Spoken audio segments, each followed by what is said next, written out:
The following is a presentation of the Belly Up Sports Media Network.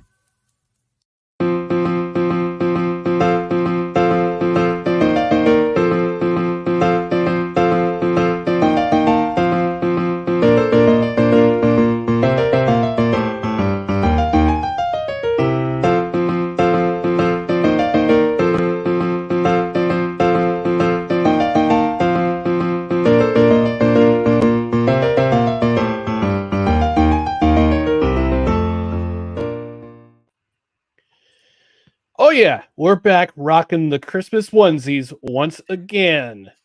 We're big. We're big. Look at onesies. I got dinosaurs on mine. I have bells and ornaments. Yeah. Merry Christmas. Merry Christmas, mother fathers. All right, welcome to No Credentials Required, where you don't need a press pass to talk sports. We're presented by Belly Up Sports in association with Gozilla Media. My name is Ryan McCarthy. I'm one of the hosts of the show. To my right is a man who I believe, is going to do that thing like Arnold Schwarzenegger did in Jingle All the Way and Russell Sinbad for the last Turbo Man, Dustin Henry. Dustin, how are we doing tonight, bud? I need this Turbo Man for my son or daughter because I haven't seen the movie in a long time and I can't remember. Get to the chopper. I'm doing all right. Feeling a little under the gun, a little holiday. You know, I've been busy at work and I'm trying to, holiday procrastination is a real thing for me this year. But I am super excited to jump into the happenings of week 15 with you, sir. How are you? How are you feeling this holiday season? We are mere days away. I am feeling less than people-ish. Let's just put it that way. I don't know if it's the time of the year. It's the seasons where it's starting to wear on me a little bit, and I need some time, or it's just college kids coming home and taking up stations at the gym and taking way too long and dapping up with their buds instead of working out like the rest of us working stiffs do. But I'm here. I'm rocking a Christmas onesie. I'm here to talk some football. Oh, we also have a special announcement at the end of the show, so you don't want to miss out on that. But before we get into all that, let's get into some. Let's just talk about the our socials, our social channels, Twitter, Instagram, and the now semi-regularly used TikTok. It's at NoCredsREQ, Facebook.com/@NoCredsREQ, YouTube.com/@NoCredsREQ. And if you wouldn't mind, please like, comment, share, and subscribe to all of our social media channels listed below. On the podcast side, you can subscribe to the podcast on Apple Podcasts, Spotify, Spreaker, Google Play, wherever you podcast. Rate and review. 5 stars is preferred rating for the show. If you're on a platform where you can review, we will read your review no matter how exemplary or how Grinch-like it is. We will read it on the air. And because it's a live show, we want you to engage with the show. We want your comments, and it's the most wonderful chime of the year, or at least the most wonderful chime of the week. You gotta play that magical sound.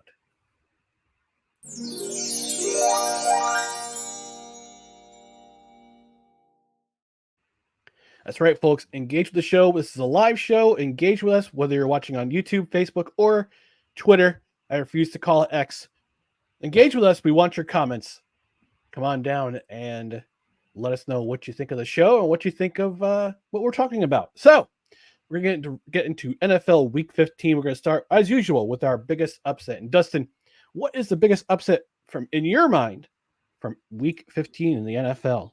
Well, I think I'm going to surprise some people with this one, but I'm not going to go the way that you think I'm going to go. I will address that situation later in the show, but my biggest upset was the Tampa Bay Buccaneers over the Green Bay Packers, and I'll give you a couple reasons why. One, we have just spent the last couple weeks extolling the virtues of Jordan Love's ascendance with the Packers, his turnaround and their subsequent turnaround. And we were just talking about how we thought that they were going to be a playoff team and, that there is their turnaround for real. Well, when you beat the Lions the way they did on Thanksgiving, and then you turn around, you beat the Chiefs, who the Chiefs, we've discussed it before, they're not quite as good as maybe they've been in previous years, but they're still a good team. Still a pelt on the wall if you beat them, so to speak. So I did not expect the Packers to come out and lose to the Tampa Bay Buccaneers.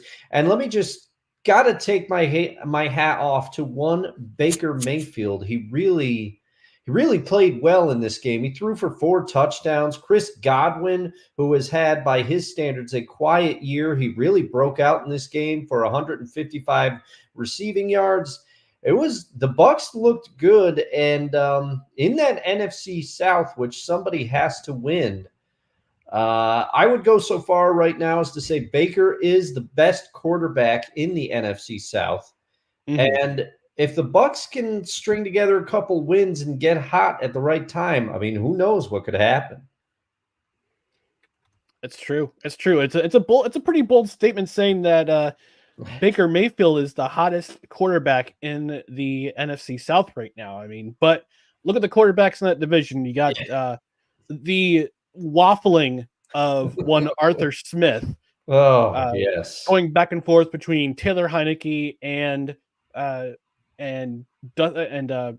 Desmond Ritter. Ritter. I almost said Dustin Ritter, but it's actually Desmond Ritter. You got Chase Young in Carolina, who is, let's just put it this way, he's not having a great rookie season. Yes. He's showing some flashes here and there, but having no talent behind him and with no running game and no offensive line to speak with, he's going to have a rough season. And then you have the New Orleans Saints with Derek Carr, who's been streaky and I'm putting it diplomatically, he's been streaky so far this year. The car's been a little broken down this year. Thanks, folks. Yeah. I'll be here all week. Don't forget to tip your wait staff. Anything less than 20%, and you're a cheapskate. My biggest upset of the week was, I don't know if you could call it an upset, but I'm going to call it anyway. The Bills over the Dallas Cowboys. Because coming into this game, the Cowboys had a lot of momentum. Had a huge win over Philadelphia to tie for first place in the NFC East. However, you have a Bills team. Ever since they fired Ken Dorsey, they're starting to establish an identity finally. I didn't know who they were 3 weeks ago. I couldn't tell you. Bills fans couldn't tell you who these Buffalo Bills were. And now you're starting to see it. They're starting to establish an identity, and they thoroughly smashed the Cowboys on Sunday afternoon. Oh, did they ever? And it wasn't so much that the Bills beat the Cowboys, but in the fashion that they did so. 266 rushing yards. And then they hold an offense, a very potent Cowboys offense, to less than 200 net yards. Dak Prescott had a horrible game. The rushing attack was non-existent. And maybe the Bills are starting to... I've talked about this. We've talked about this in the show. We talked about how the Bills don't have much of a run game outside of Josh Allen. But maybe they're starting to find... Maybe they found their running back in James Cook. I'll talk about his performance a little bit later in the show. Yeah. I think you just hit the nail on the head. And I think we do, as you said, I think we have to attribute this turnaround, especially in the James Cook area. I think some of that could be due to, I think the new offensive coordinator said, hey, Bill Brady, yep. James Cook is the guy, and this is what we're doing.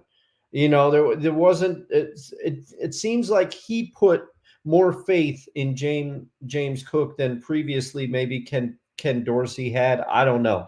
That's just some conjecture, but I find it a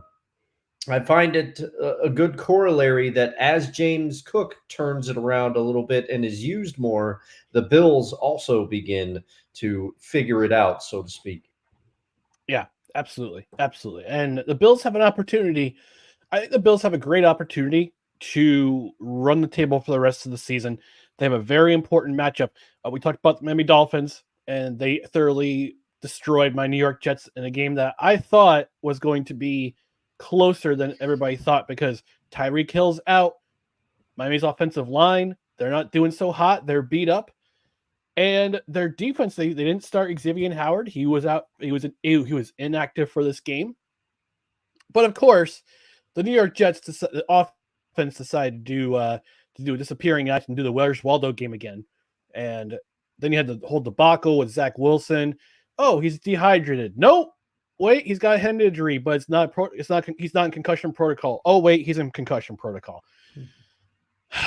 Fire.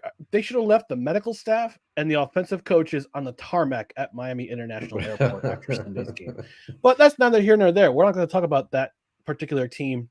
We're not going to talk about those dumpster Pelicans. Shout out Drew Willingham for the rest of the show. However, we are going to talk about our biggest disappointments. And I'm going to lead off with this one. I thought and I won't talk about the New York Jets because they've been disappointing all season. But I will talk about the Jacksonville Jaguars losing to the Baltimore Ravens. We talked about this earlier in the year. We thought the Jaguars were going to run away with this AFC South division. Mm-hmm. We thought this is a team on the rise. This is a team riding a lot of momentum after their huge wild card win, that comeback win against the Los Angeles Chargers. Yeah, but they should go back to San Diego. And then they took the Chiefs to the limit in in the AFC divisional. Yeah, they hung with the Chiefs. Yeah, and you thought to yourself, okay, this is a team that's on the rise. They're going to make some noise coming up next year. Well, they've been battling some injuries, and they ran into a team in the Baltimore Ravens that is so under the radar when it comes to Super Bowl contenders. I don't know why this team isn't more heralded. Because you talk about the Eagles, you talk about the 49ers, you talk about the Cowboys. Well, not so much now. The Eagles and the Cowboys, because the Eagles on our slide, and Dallas Cowboys, where they're still the Dallas Cowboys. But nobody talks about the Baltimore Ravens. Nobody talks about Lamar Jackson being an MVP candidate. He's having an outstanding season. We don't talk about them. But going back to the Jacksonville Jaguars, this is a team you all thought was going to run away with the AFC South, but now they're not. They're in danger of not only losing the division title, and what is the hottest division race in all of the NFL. Yeah, they're also in danger of losing a possible wild card spot. And to add insult to injury, no pun intended, Trevor Lawrence is battling both ankle issues and is in concussion protocol, and Christian Kirk is they're in the IR. And I think the injuries to their roster is going to be their undoing. Yeah, it very well could be. And, I'm right there with you because I sat here on this show and I think I said the Jags could have this division wrapped up before Thanksgiving. And boy, was I wrong. We bought in heavy to the Jags, and I don't think we were crazy or anything like that. I think a lot of people felt the same way.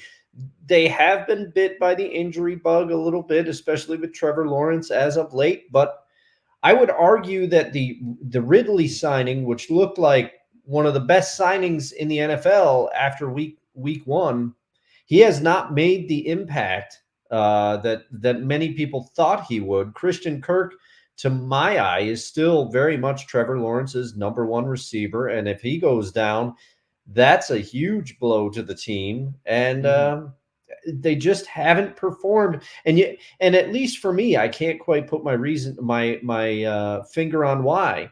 A few weeks ago in the comments, our buddy Schmitty said it perfectly. He said the Jags are an enigma. They are. They truly are. Yeah. So who is your biggest disappointment this week, Dustin?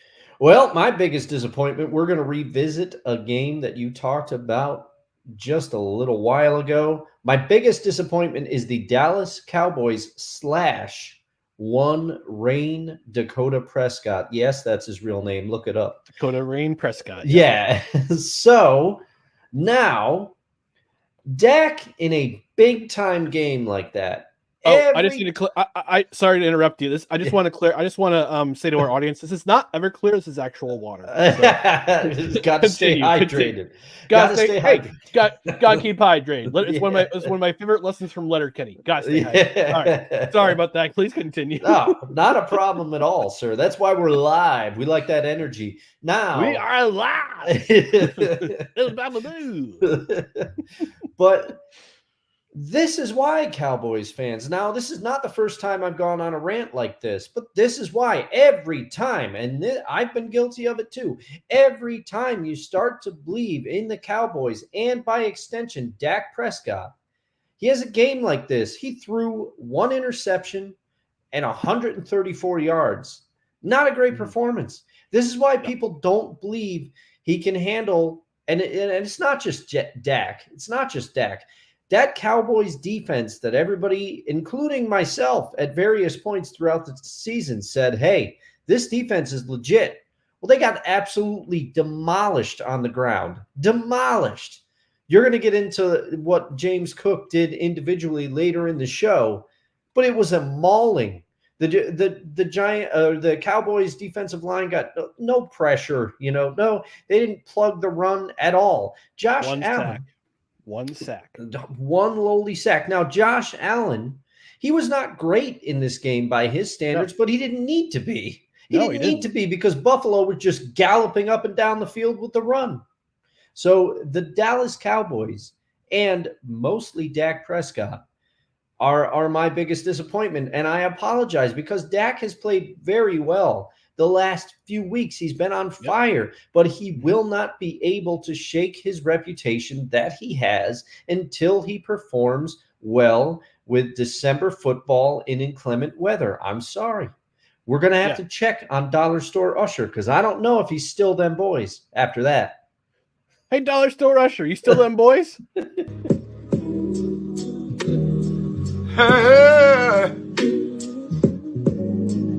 Ain't nobody calling me, texting me, paging me, asking me, are you still involved?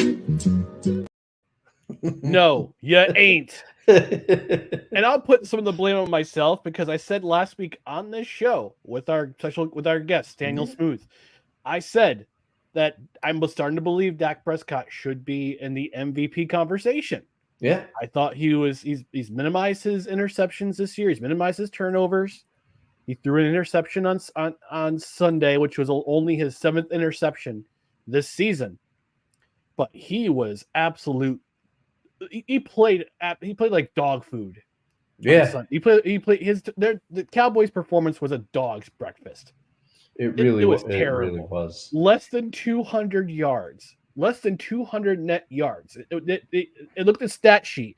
It says 134 yards passing for Dak Prescott, but total was 106. Yeah. And they only managed 89 yards on the ground.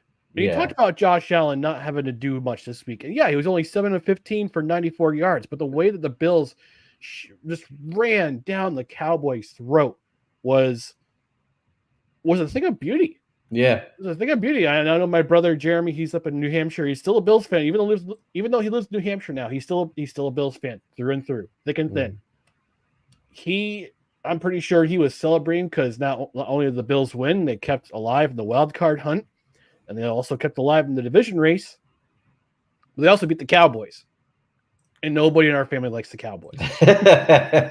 Absolutely, positively nobody. It's the unifying factor amongst the McCarthy family. You all like different football teams, but we all hate the Cowboys. And the Bills have a great chance to run the table. They're at the Chargers next on Saturday, against the Brandon Staley-less Chargers. And hallelujah, praise the Lord and pass the biscuits. Brandon Staley's gone. And they play the Patriots at home on New Year's Eve. Then they wrap up the season they're at Miami. If all things go according to plan, the Bills win the next 2 games. The next 2 games for Miami are against the Ravens, and then against the Cowboys.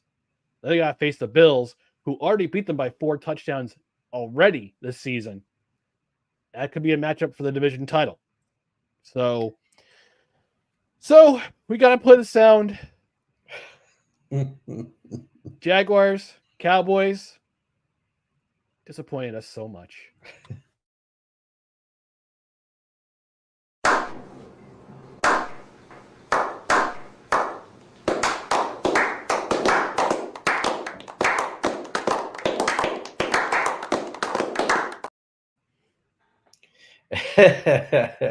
Thank you, Chauncey Winston. Yes. Yes, and I just want to say it's interesting because last year we go back to last season on this show. I was very vocal about, what are the Cowboys doing giving Ezekiel Elliott the ball in key situations? It should be Tony Pollard's job. And maybe we've seen what Tony Pollard can do given the every down role now. And maybe Tony Pollard, no shade against Tony Pollard, but maybe he's better as you pair him with somebody else, and then he comes in and he's electrifying and breaks one of those long runs that he's so good at doing. Maybe the Cowboys were onto something, continuing to give the ball to Ezekiel Elliott and giving Tony Pollard rest because he just doesn't look as explosive when he's the every down back to my eye. So I don't know. Yep. And we're going to move on to our most entertaining game. And Dustin, I'll have you lead off. What was the most entertaining game in your mind from this past week in the NFL? Well, to quote a movie that I'm not sure, it's an animated movie that my sister and I used to watch when we were younger, an animated version of Around the World in 80 Days. And in there, they say the motto of the wise is be prepared for surprises. This game surprised me. I did not expect to be as thoroughly entertained by this game as I was. I'm talking, of course, about Minnesota Vikings versus the Cincinnati Bengals. Now, Jake Browning, in the beginning of this game, I turned on this game. I'm watching it. I love Saturday NFL football. There's just a different feel for it. I for one, I really like it. So I turn on this game, I'm watching it, and I'm thinking, oh, man, the Bengals are in trouble because on the first series of the game, they look good for a couple plays. T. Higgins gets wide open, drops the pass. Ugh. And then on the very same drive, I believe, or either the drive after it, I can't remember. I don't have a photographic memory like that. Jake Browning drops back to pass. Charlie Jones is wide open behind everybody. Jake Browning overthrows him, and I go, uh-oh, this game's not going to be good. The Bengals look shaky early, but they righted the ship.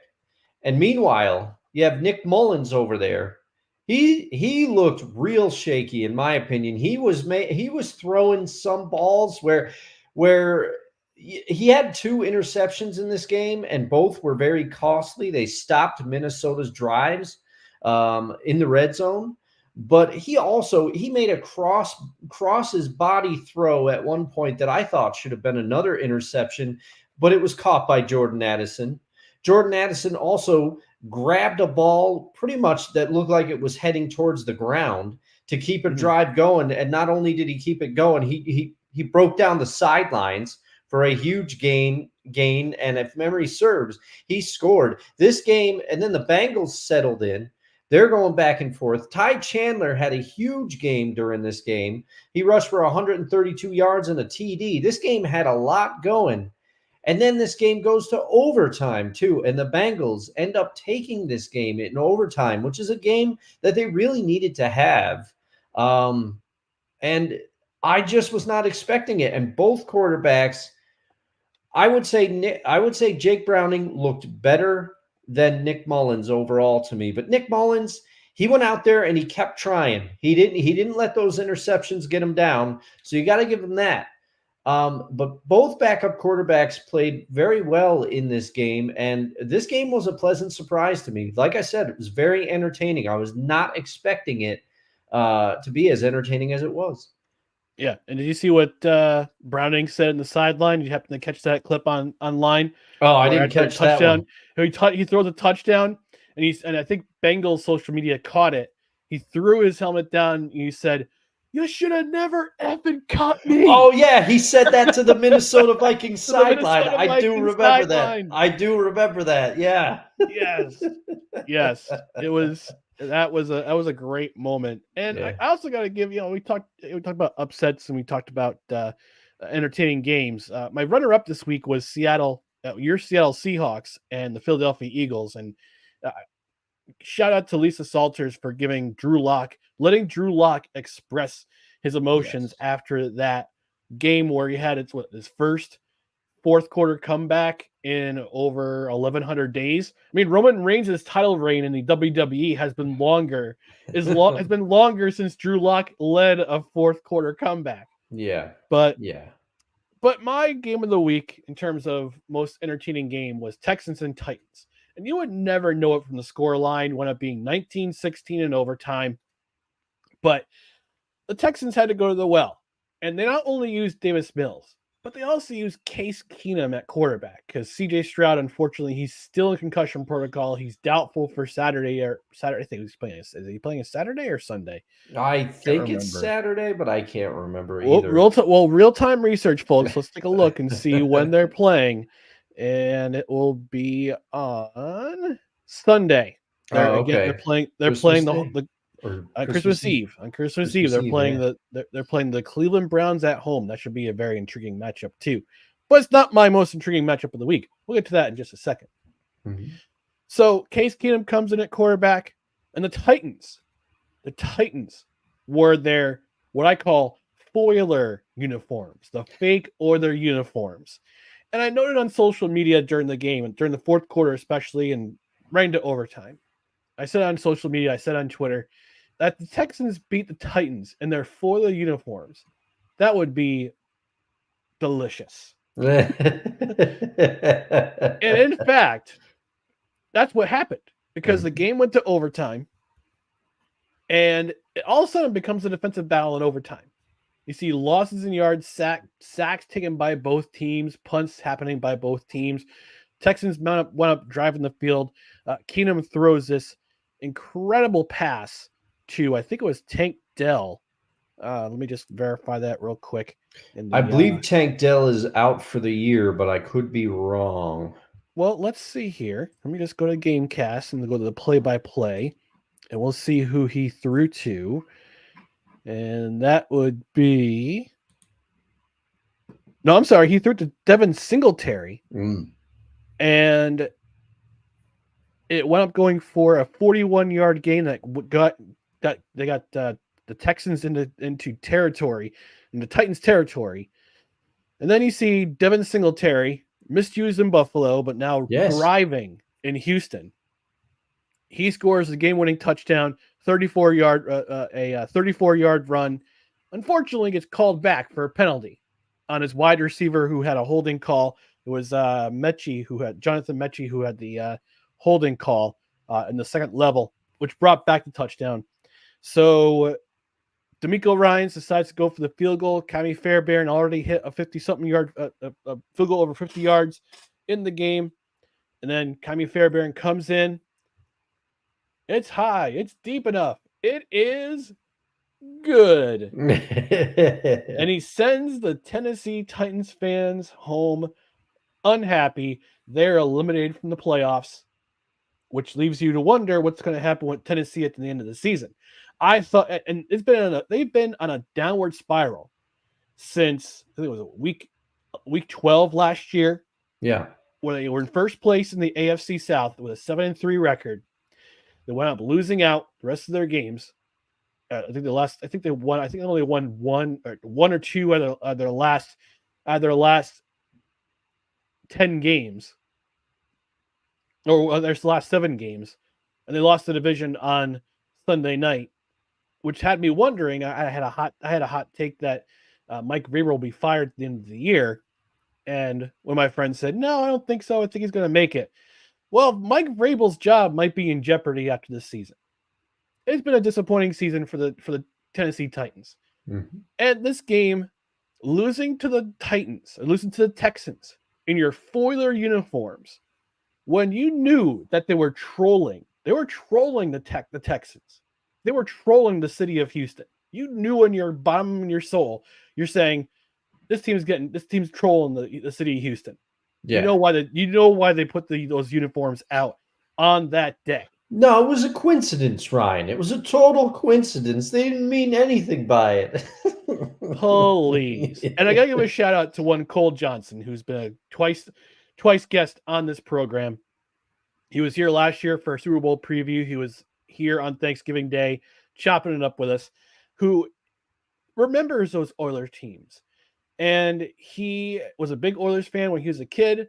Seriously disappointed when they moved to Tennessee because Bud Adams couldn't find it in his heart to build his own stadium.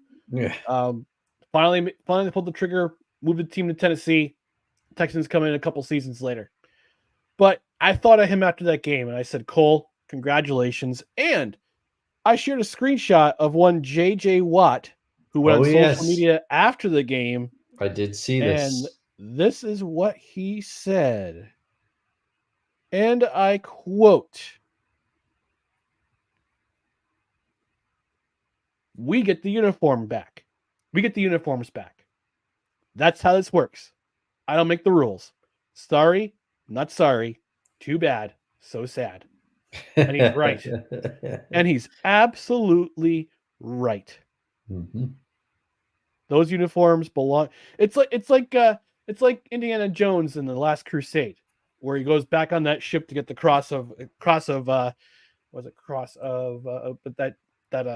can't remember the explorer's name, but he says it belongs in a museum. The Oilers name belongs to Houston. Yes. So I found it was very entertaining. The ending was very entertaining. That's why I called it my most entertaining game of the week. But we're going to take a quick break. Before we go to commercial break, let's take a quick look to the comment section. We got some comments coming in. Jersey G says, "This is where I simp for Cosmo the Cougar, right?" Cosmo the Cougar is the mascot of one Brigham Young University. Just so people know. Wonko the Sane says, "Hey, happy holidays. Happy holidays. Happy holidays, Wonko. To you and yours. Whatever you celebrate, whether it be Yule, Saturnalia, Christmas, Festivus, Diwali, whatever you celebrate, happy holidays to you as well." Jersey G says the same to Wonko.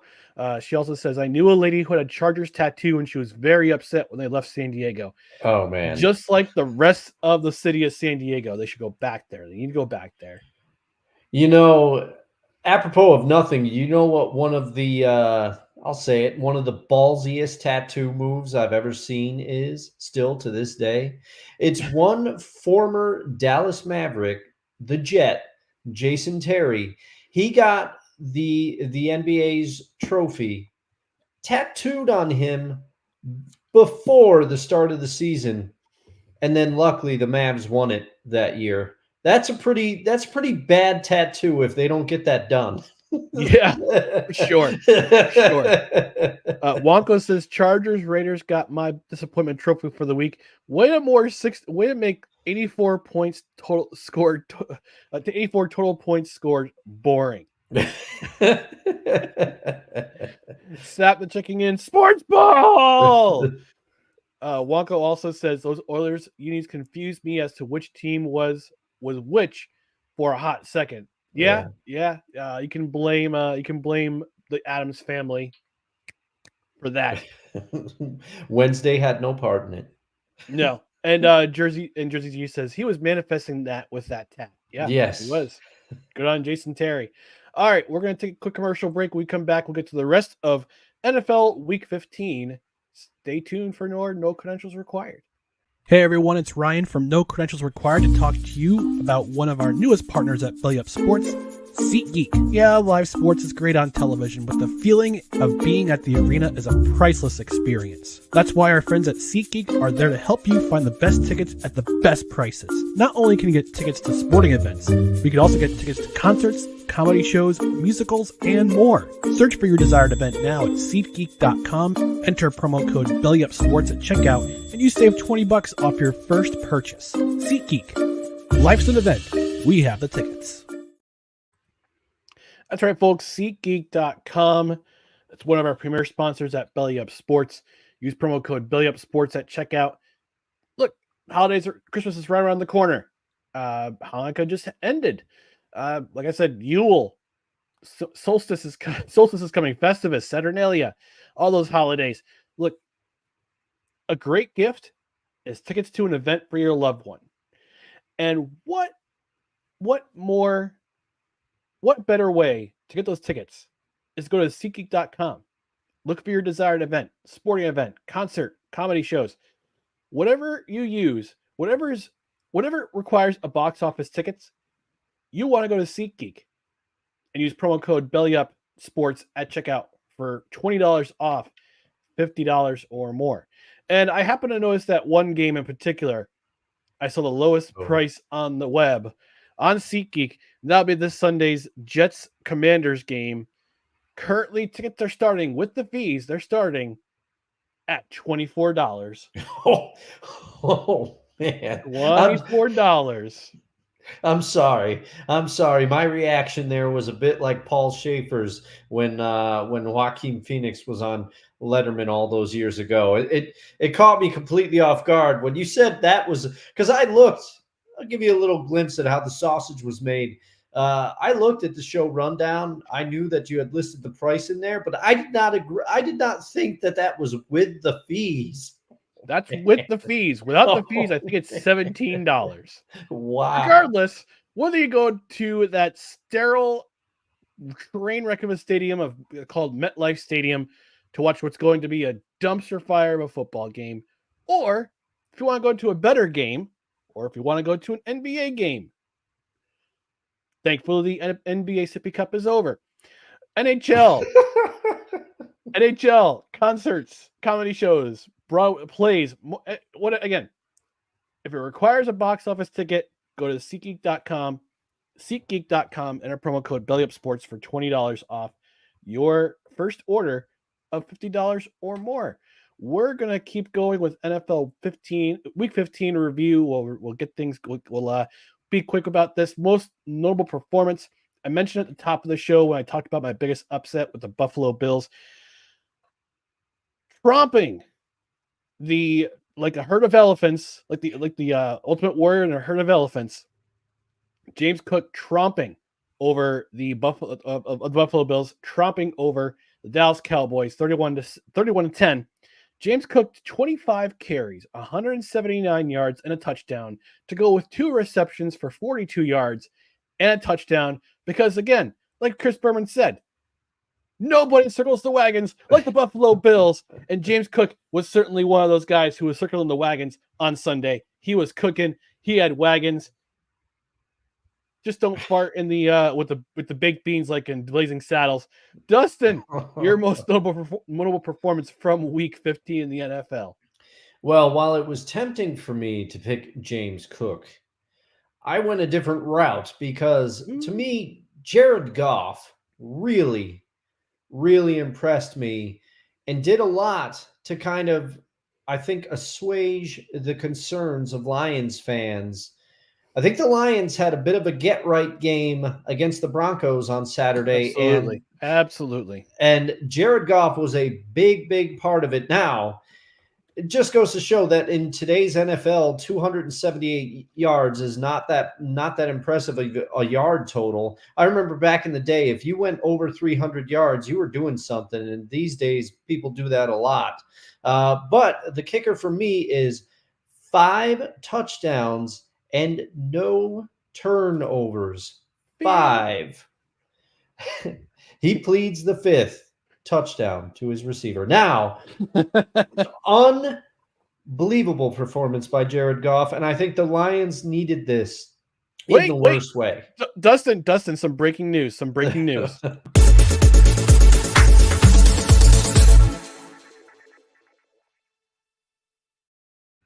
Jared Goff just threw another touchdown.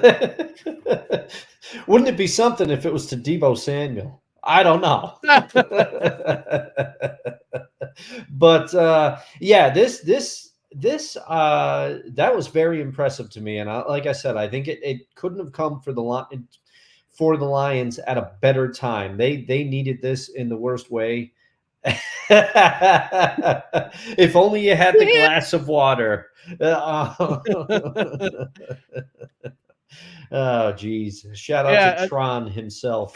Shout to Tron. Shout to Tron. And the worst part of it all is that in my Gozilla Media League, I have no idea if I'm in the playoffs or not. I don't think I am because my team absolutely sucked this year. And I never got a chance to hold the belt. Never got a chance to hold the belt from last year because a certain former host from WTMM, talking to you, Bryce, never gave it to me. Never got that chance to hold that belt.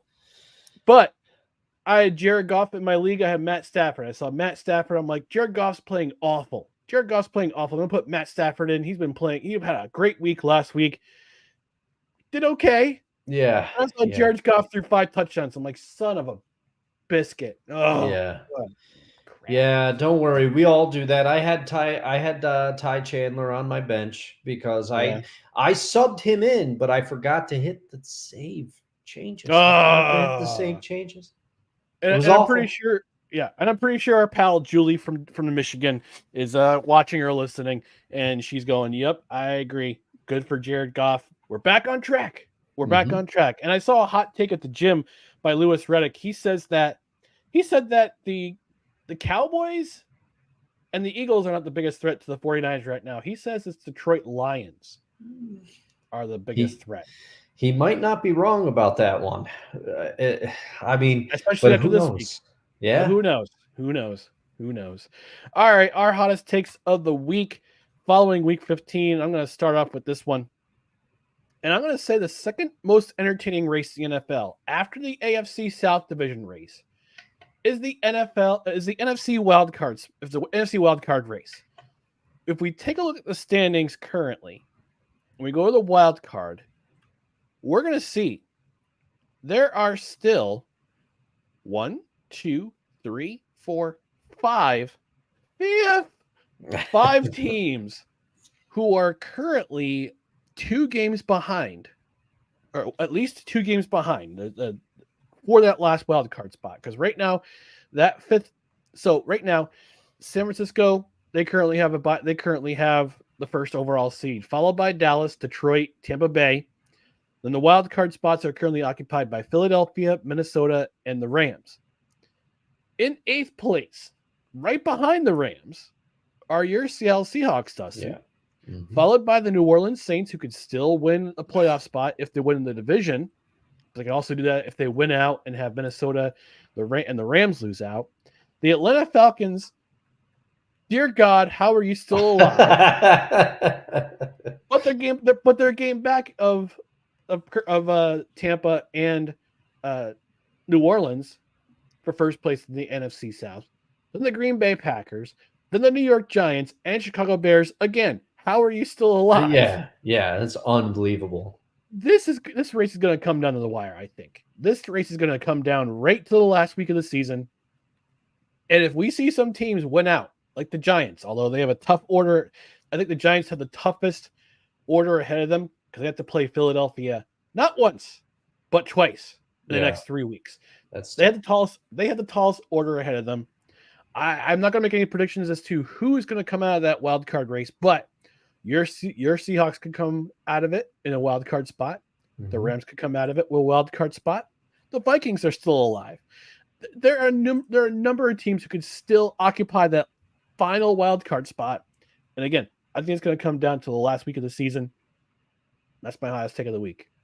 That would be great because that's what sports is all about. You want as many teams in it as late as possible because then it makes for some great football. When every single game has stakes, it's just a wonderful time, and it adds. I'd be so bold as to say that it adds to the magic of the holiday season because magic of the NFL season goes on for a few weeks, even after the holiday magic has faded a little bit, so in the doldrums of winter, that beginning, you got that magic to look forward to of the NFL playoff picture. Now, Christmas magic, playoff magic. I am hoping now, supposedly I saw some stat that with Monday's unbelievable win, which don't worry, I'm not going to get through the show without talking about it. The Seahawks now have a 50% shot to make the playoffs. So their odds did dramatically go up. But I still think it's going to be tough. Now they got a winnable game against the Titans this week. No offense to the Titans, but it's a winnable game. No, And, please do. And they're going to have to. I think the Rams are playing a little bit hotter than the Seahawks right now, though. The Rams are going to be tough to deal with. So we'll see what happens. But yeah, like you said, there's a lot of teams in it. Now the Bears, that was like coming off the top rope to me because I thought they were out a long time ago. Oh no, they're still in the race. They're only 2 games behind the last wildcard spot. Unbelievable. Well, and it also dovetails rather nicely into my hottest take of the week because the topic, and I've discussed him before on this show, but Matt Eberflus is stepping up to take Brandon Staley's mantle of how the hell did you do that? And I am christening Matt Eberflus. We used to call what magician did we compare Brandon Staley to? David Blaine. Yes, David Copperfield. I think it was one of those two. Brandon Staley Field. Now, yes, I think that's what you did, Brendan Staleyfield. So come with me on this journey because I am calling Matt Eberflus Eberfludini because he is making victories disappear. Because I'm going to tell you what he did. The Bears were within field goal range with 4 seconds left in the half. And they were within their kicker's range. And what does Matt Eberflus elect to do? What do you think happens? He decides, I'm going to have Justin Fields throw a Hail Mary for the end zone. And it gets picked off. And they were up on the Browns at this time in the game, which makes it even worse because I was watching this game with bated breath because I almost was going to pick it for my biggest upset of the week because I was going to say, how the heck did you let this happen, Joe Flacco? But Joe Flacco comes off the couch with his bag of pork rinds. I assume that's what he was eating. I don't know. And he leads a comeback, and they win that game. The Browns come back to win that game. Now, everybody's talking about the Hail Mary at the end, which Darnell Mooney, he almost caught that thing. Despite Eberfludini's best efforts, the Bears almost came away with a win. But guess how many points the Bears lost by? That's right. They lost by 3. If he had gone for the field goal, they would have at least gone to overtime. Yeah. Nice job. Nice job, Eberfludini.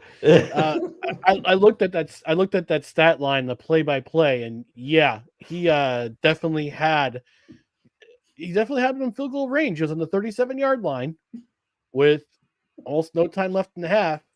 And he throws that interception and almost has the miraculous catch by Darnell Mooney at the end. Now, there was a dispute by someone on the social medias, and they played that play in slow motion, the last play of the game in slow motion. And there was an argument that the Bears could have gotten a roughing the passer penalty awarded to them. Oh man, would it taken him to the goal line? Would have taken him to it would have given them 15-yard. It would have been a 15-yard penalty.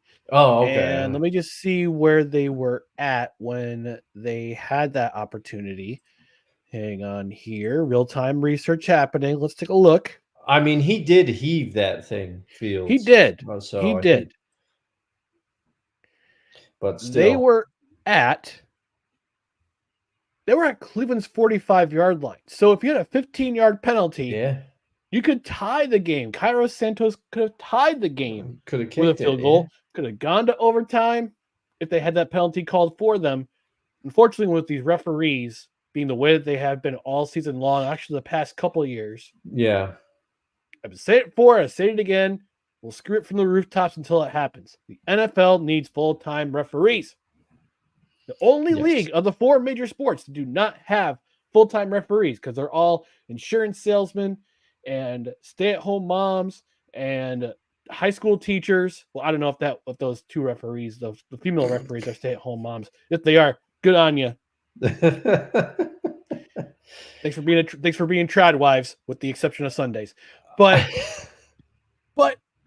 we need full-time refs. We need people who can consistently play calls. And I'll say this too: the reason why CJ Stroud is out is because in the game last week's game, the week before, week 14 against the Jets, Quinn Williams hits CJ Stroud. They both go down to the turf, and CJ Stroud knocks his head against the turf of MetLife Field. And I think that should have been a penalty. That should have been a roughing the passer penalty, because God forbid the Jets don't have a game where they don't have a roughing the passer penalty awarded against them. But if we had more consistent refereeing, if we had more consistent officiating, it wouldn't be in the conversation every single week. Yeah. And I don't know why, Ryan, but when you said we need full-time referees, I just pictured like you get what you want, but it's like the Simpsons monkey paw where it's never like good. So I pictured somebody being like, oh, we'll give you full-time referees, but they call Angel Hernandez and they're like, all right, you come over from baseball and we're going to make you the full-time referee. Do I get a free Frogurt with that monkey paw? Yeah. And then you're like, and my choice of unlimited toppings would have MSG. Yeah. Can I go now? Well, speaking of going, we're going to take one more commercial break before we go into what we're looking forward to in NFL Week 16. So stay tuned for no credentials required.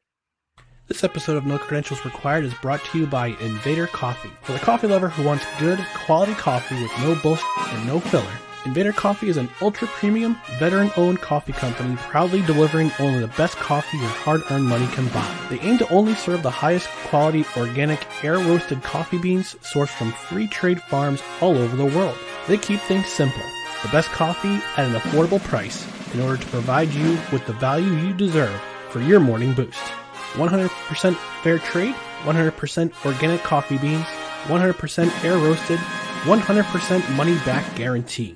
Visit invadercoffee.com, enter promo code BELLYUP at checkout, and receive 15% off your order.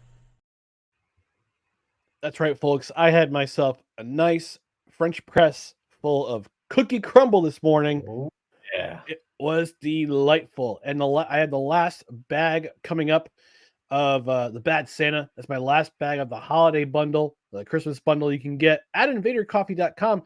But what you want to do is actually visit our link in the description.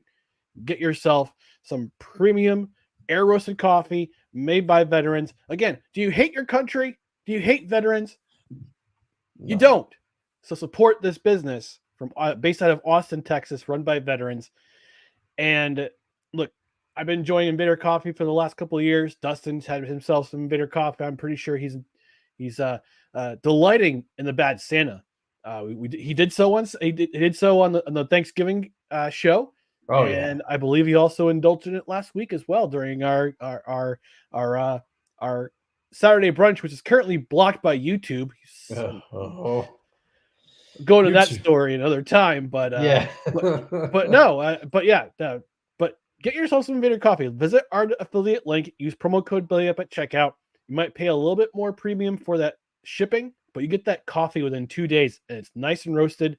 You can get it ground. You can get whole bean, which is what I do. I enjoy the nice fresh ground coffee. Yes. Fresh French press in the morning. And I'm sure, Dustin, you enjoy it on the weekends. And yes. I also heard you like to order the K-Cups for the office at work. Yeah, we have coffee at work, and it's decent coffee, but it's not Invader. So every once in a while, I fire up an order of the K-Cups, and it's definitely bolder than the coffee that we have going on at work. I will leave them nameless because I don't want to be blowing up any big corporations. We don't need the wrath of big corporations coming down on us. We already got YouTube coming after us. But Invader Coffee, we love you. I was enjoying some cookie crumble. It is my favorite of the holiday pack, followed by Bad Santa, which, not to worry, Ryan, I have paid up I have a refill of Bad Santa waiting for you due to my loss in the Battle of the Bryans. And I got to get myself a bag of Jolly Java because I haven't had that one in a while. But as Ryan has said before, don't just go to the seasonal blends. They got a lot of great blends throughout the entire year. Grab those because they're fantastic. I believe the K-Cups that I've been getting are the original Invader blend. Very good. Yep. So yeah, go to the link in the description. That's our affiliate link. Use promo code BELLYUP at checkout. You get 15% off your order. All right, on to NFL Week 16. What we're looking forward to, the most intriguing matchup. Dustin, what's your most intriguing matchup for Week 16? For me, my most intriguing matchup is, and I'm gonna sound like just a chalk guy, but to me, it's got to be the Ravens versus the 49ers. Because you talked about it earlier in the show. Nobody is really talking about the Ravens, myself included. Now, they have made some improvements on offense. I think their offense has looked better. Their defense is still good. Everybody forgets about the Ravens' defense. They're still good. And they have had an amazing season. But to me, I think the Niners have a little bit more star power, perhaps, and that's why everybody's talking about them. And when they've beaten teams, they've beaten them really badly. Not to say that the Ravens haven't, but I mean, the Ravens absolutely destroyed my Seahawks. But you expected that, at least I did. At least I did. It was the beginning of Seattle's kind of slide, and the Ravens outclassed them. But I think the Niners, they've been televised more nationally this year, perhaps, or in bigger games, so people know about it. But this matchup is going to be great because I want to see what the Ravens can do to shut down some of the Niners, the myriad of weapons that the Niners have. I want to see how Brock Purdy plays. And conversely, I want to see how the Niners and Kyle Shanahan and the defensive coordinator of the Niners, I forget who it is right now, forgive me. I want to see how they game plan to stop Lamar Jackson because he is unbelievable. And anybody that sits there and says, oh, he can't throw the ball, rubbish. He can do it all at the quarterback position. He's done very, very well. He's more than just a running quarterback, that's for sure. And they do have Odell Beckham has had kind of a rebirth in Baltimore a little bit. Now they did lose Keaton. Can't remember the running back. He's out. Keaton Mitchell. They did lose him, but Gus has shown that he can come in there and he can run the ball. So he's especially good in goal line situations. Yes. So I mean, I think this is going to be a very good game. And let's not forget about Zay Flowers. Let's give him some flowers. He's had a nice rookie campaign for Baltimore. So this is going to be an interesting game to watch. I'm very excited about it. But how about you? Well, I'm going to go off script, and I've been criticizing Thursday Night Football over this past season with some of the terrible matchups that they've had. Last week's notwithstanding, I thought it would be honestly be a 2-0 finish, but the Raiders they surprised me by putting up 63 points against the now Brandon Staley-less Chargers. Brandon Staley Field has now disappeared to Las Vegas on a permanent basis. But this Thursday night's matchup is very intriguing to me because it's an old school NFC West matchup. If you don't remember, back in the day, the Los Angeles Rams and the New Orleans Saints, they were once division rivals in the NFC West until realignment happened. We got 32 teams.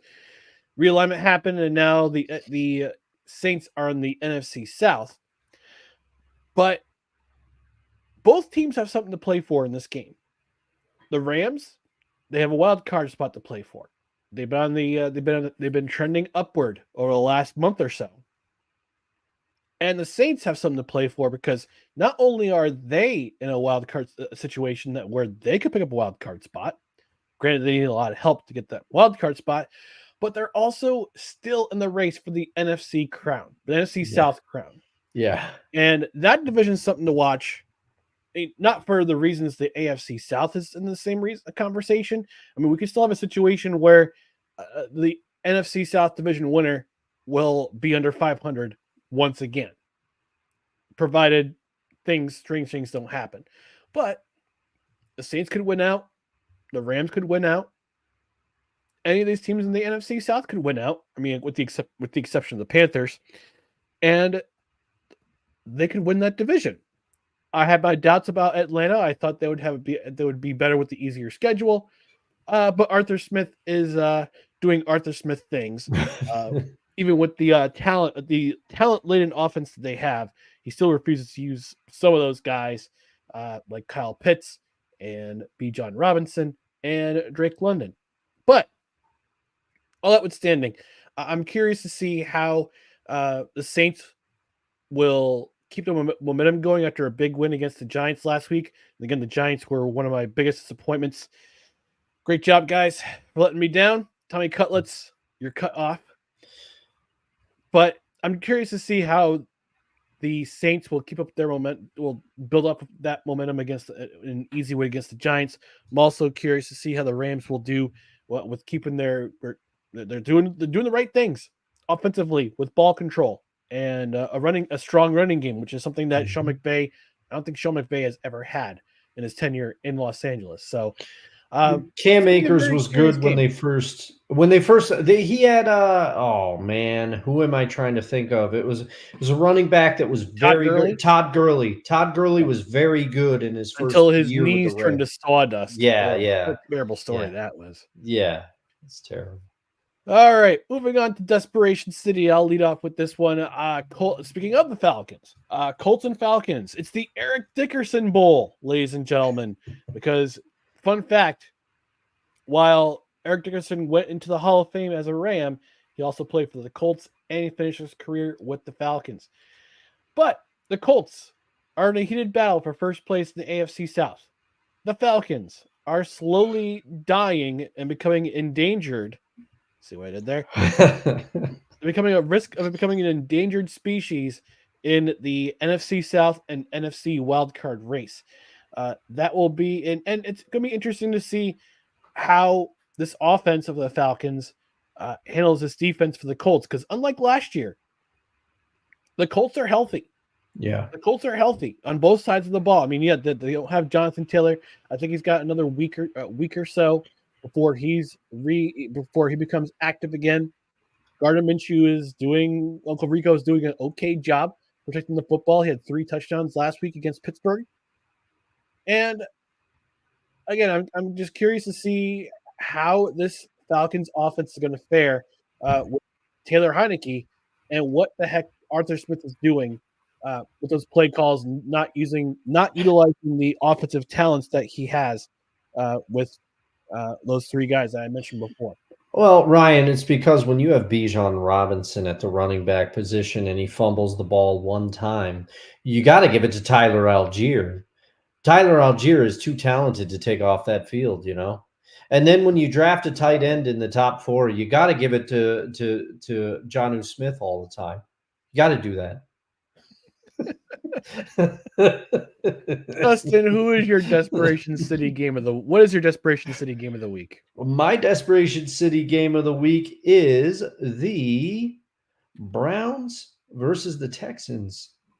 Because both of these teams do not have the quarterbacks that they thought they would have when they started this season. CJ Stroud is very likely, as a matter of fact, going to be out for this game. So they will have to turn to Davis Mills. And we all know who the Browns thought they would have under center for this game when the schedule was made. And they have Mr. Joe Flacco. And the Browns need to win to try to keep pace with the juggernaut that the Ravens have been. The Browns, I believe, are at 9-6. Trying to remember if that is 9-5. 9-5. My apologies, everybody. Now, I can't do basic math, but now the Browns need this win because they you and Gaz can't do sports math. yeah. And I've got to. I'm in good company with that one. Then There you go. So anyway, they've got to win to try to keep their playoff hopes going. And I, for one, selfishly, I hope that they get in there, because that was my spicy gumbo take from the preseason, is that the Browns would make the playoffs. And also the Texans. The Texans are in a division race right now. They need to win this game because they have the Colts in there. They have that division, as we've detailed, is a hotly contested division, and the Jags are still in the mix, mercurial though they may be. So both teams need this game, and I think both teams are going to come out and play with a hunger. And I don't know. I don't know who I give the advantage to when it's Joe Flacco versus Davis Mills. I think slight or advantage. Case Keenum. Yeah, if they decide to go Case Keenum, because as you said, D'Amico Reigns went to the well a couple of times last week. So and it's both teams, I think, are going to play. They know what's at stake for this, and I think it's going to be a good game. Yeah. Our castor oil game of the week. I think we can both agree with this one, Dustin. Yeah. It's Jets Commanders. And both teams are stuffed to the gills with dumpster Pelicans. Shout out to Drew Willie. And what will likely be the Spiro Ditas Adam Archuleta D-list game of the week. Oh, man. And I feel so sorry for any hardcore Jets fan who's spending their Christmas Eve in a sterile stadium with lousy weather, watching a team that has zero hope. And again, like I mentioned in the ad before, if you want to go to the game, tickets are still available on SeatGeek, starting with fees, $24. And you can buy a bunch of them and use promo code BellyUpSports for 20% off, for $20 off your first order of $50 or more. Ding. Please do. Yes. Oh, man. Yeah. I wish I had more to add, but I don't. You know, I was looking at the other matchups. I'm like, can I talk about a different game here? But then I just looked and I said, it's Commanders Jets. Well, actually, Wonko has one for us. Can Desperation City include teams fighting for a better draft spot, Bears and Cardinals, or is that more of a castor oil pick? I think it's more of a castor oil pick. Yeah, I mean, well, and I looked at it. I looked at castor oil. I did look at that was the game I looked at, but to me, I also sometimes base it on entertainment value. The Bears have Justin Fields, who can do some amazing things at quarterback. We've seen it from time to time. And the Cardinals have Kyler Murray. So at least it's going to be fun to watch those two try to run up and down the field and throw passes and out-duel each other. Yep. And both of those teams, at least like Trey McBride, Arizona's tight end, very good right now. James Conner, like the way he runs the ball. So to me, both of these teams had too many entertainment factors, you know? Yeah, that's true. He also says, I'm looking forward to Monday Night Football for the second week in a row. Ravens-Niners should be a banger. Absolutely. He also says, bring back the replacement refs. He says that with a coy smile. I will never forget that. Good enough, first down. So when we played our Invader Coffee commercial, Jersey G says, depends on the veteran. I don't know if she knows somebody who served in a armed forces capacity. I have a brother who served in the Navy. I have a dad who served in the Air Force. And I have a cousin who served in the Army. So, you know, I got them on my side. She also says, every time I heard the word Invader, I think of Invader Zim. That, you know, she's not wrong about that one. Yeah. All right, we're going to wrap things up in just a minute or two, but we got to first talk about our player to watch in Week 16. Dustin, who's your player to watch in Week 16? All right, well, you all been waiting for me to get into this one. You knew it was coming at some point, but I tricked you. I buried the lead. My player to watch in Week 16 has to do with my beloved Seahawks, because all the flowers to Drew Lock. And candidly, the big reason I did not pick it as the biggest upset is because I think if Jalen Hurts went into that game completely healthy, I don't think the Seahawks win that game. But that does not take away from the fact that they played very well. I was pleasantly surprised. It took them until the end to do it, but it was a very lovely game. But Julian Love, not Jordan Love, Julian Love, acquired this offseason from the Giants as one of the Seahawks' big free agent signings. He is a key component to that Seahawks win. The Seahawks do not win that game without Julian Love. He had 2 key interceptions, one of which was to seal the victory for the Seahawks after Drew Lock's beautiful throw to Jackson Smith and Jigba. You got to say that one slow. At least I do. JSN. I can't say. JSN. It was very, very nice throw. But earlier in the fourth quarter, Julian Love also picked off Jalen Hurts. So without Julian Love, the Seahawks do not win the game, in my opinion. And the other key factor why I'm going to be keeping such a close eye on Julian Love, he started this game in place of one Jamal Adams, who I know you and Staniel talked a bit about last week when he had his take on the Seahawks. And there are reports out there that Mr. Adams did not take the news well and may have left Lumen Field after receiving that news. When Pete Carroll was asked about it, he said Jamal might have been at home. I believe he was at home. So there's reports out there that he might have left the stadium, and I want to see if Julian Love gets the start again against the Tennessee Titans. When Pete Carroll was asked about it this week, he said, "We need Jamal. We need him." But he didn't say whether Jamal would start or not. So very interesting, and I gotta see if Julian Love starts again, and if so, what kind of game does he have? All right.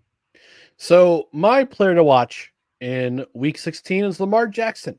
I know, Dustin, you talked about Monday Night Football, the Ravens and the Niners, going to be a banger of a game, as Wonko says.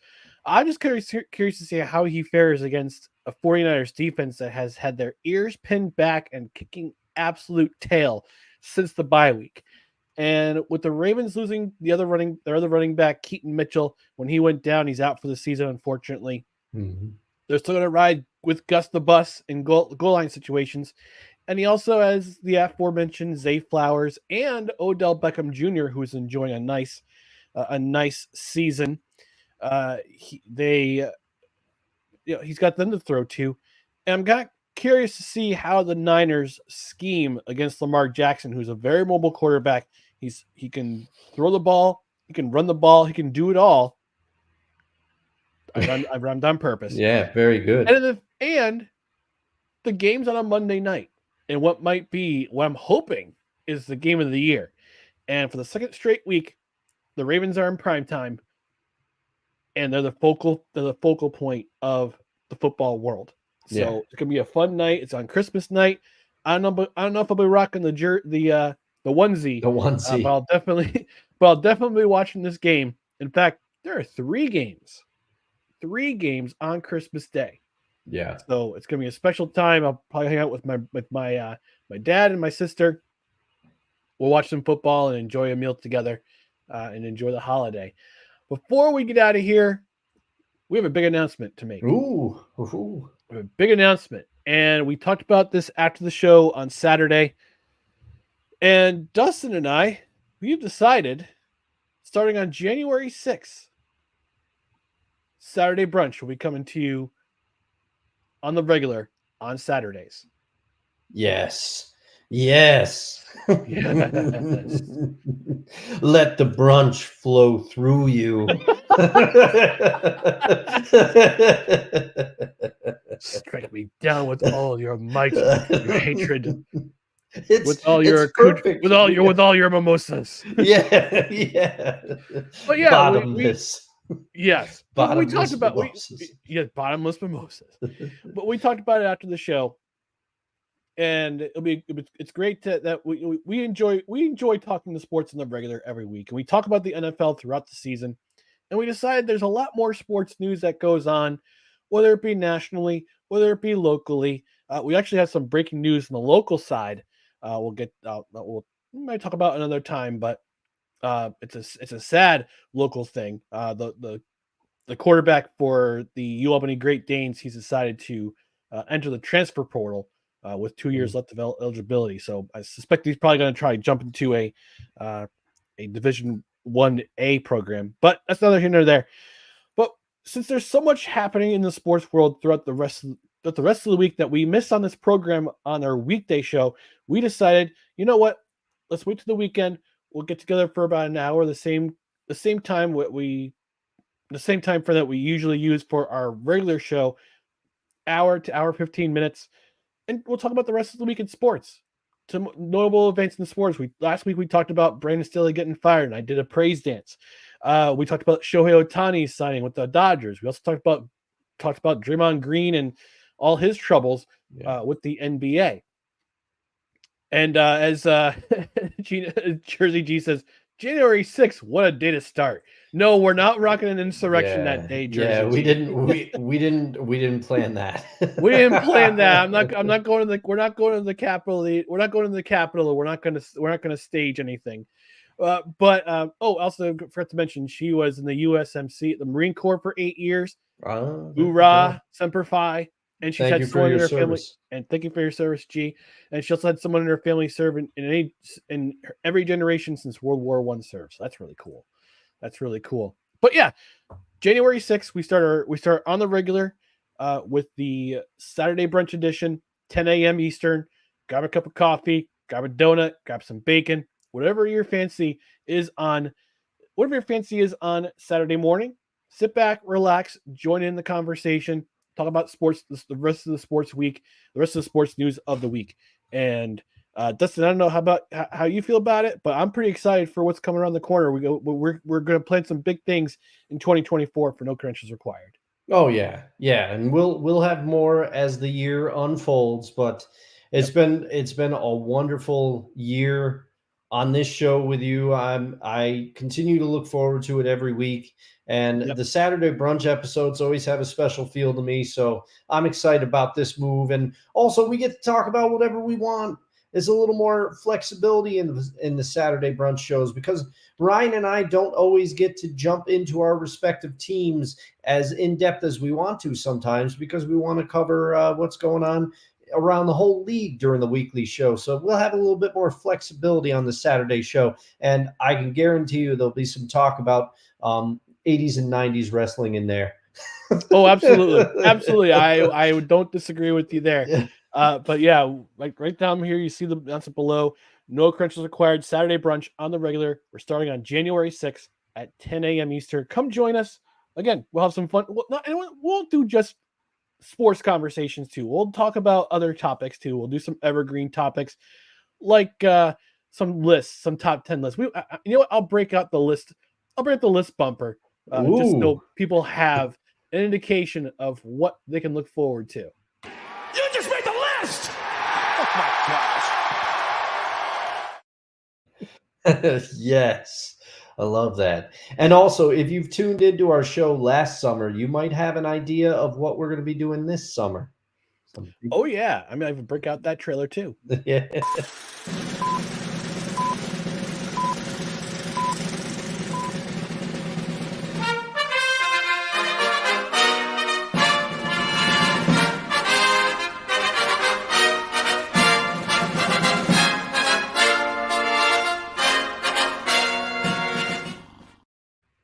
Maybe sprinkle in a little bit of movie reviews during here and there, just to see if there's any. I don't know if there's any sports movies that are of note that are coming out fairly soon, but we'll keep an eye on it. Oh, so. For me, there's one. Iron Claw, the story. Oh, that's right, Iron Claw. That's right, the Iron Claw with the Von Erich family. Man, that's gonna be fun. Oh, Jersey G has a suggestion already for the list. Best college mascots. She has Cosmo the Cougar at number 1. BYU's. She is standing hardcore for Cosmo. There's only one Cosmo in my book, and it's Cosmo Kramer. No.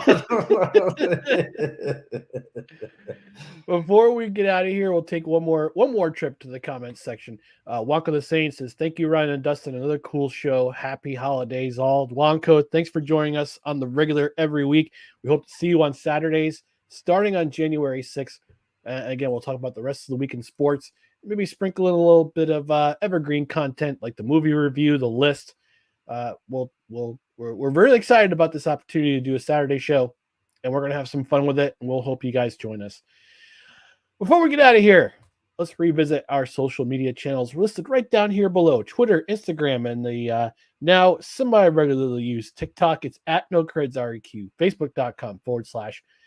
YouTube.com/@NoCredsREQ. You can also find us on Rumble, our Rumble channel, which you just search for No Credentials Required. Hit the like button, hit the follow button there.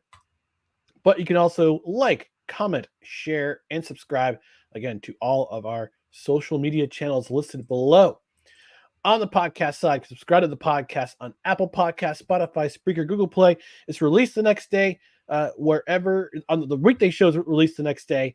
The Saturday show will release the same afternoon. So we're going to put the Saturday brunch in podcast form as well. So you don't want to miss it. You don't have to miss it by subscribing. And if you wouldn't mind, rate and review. 5 stars is the number of stars to rate. If you're on a platform that can support a review, please leave us a review. Don't be a Grinch. Be nice. Leave us a really nice review. And that's going to do it for another edition of No Credentials Required, where you don't need a press pass to talk sports. We're presented by Belly Up Sports in association with Gozilla Media.